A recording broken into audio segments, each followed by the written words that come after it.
কিয়ামতের দিন যখন সবাই মারা যাবে, শয়তানও মারা যাবে, সাত আসমান যখন ভেঙে পড়বে এবং সাত আসমানের ফেরেশতারা যখন মারা যাবে, তখন আল্লাহ বলবেন, আর কে বাকি আছে? মালাকুল মউত বলবে, আপনার আরশের নিচে আমরা চারজন ফেরেশতা বাকি আছি।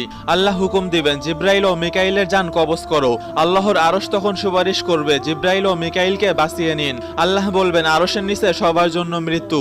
আর তখন জিব্রাইল ও মিকাইলের মৃত্যু হবে। আল্লাহ তখন জিজ্ঞেস করবে, আর কে বাকি আছে? মালাকুল মউত বলবে, আমি আর ইসরাফিল বাকি আছি। আল্লাহ ইসরাফিলের জান কবজ করার জন্য বলবেন, আর ইসরাফিলের হাত থেকে শিঙ্গা পড়ে যাবে আর আল্লাহর আরশের সাথে মিশে যাবে। আর এমনই ভাবেই হযরত ইসরাফিলের মৃত্যু হবে। তখন আল্লাহ আবার জিজ্ঞেস করবেন, এখন কে বাকি আছে? হযরত আজরাইল আলাইহিস সালাম বলবে, শুধু আমি বাকি আছি। আল্লাহ বলবেন, তুমিও আমার সৃষ্টি, তোমাকেও মরতে হবে, তোমার জান তুমি নিজেই কবজ করো।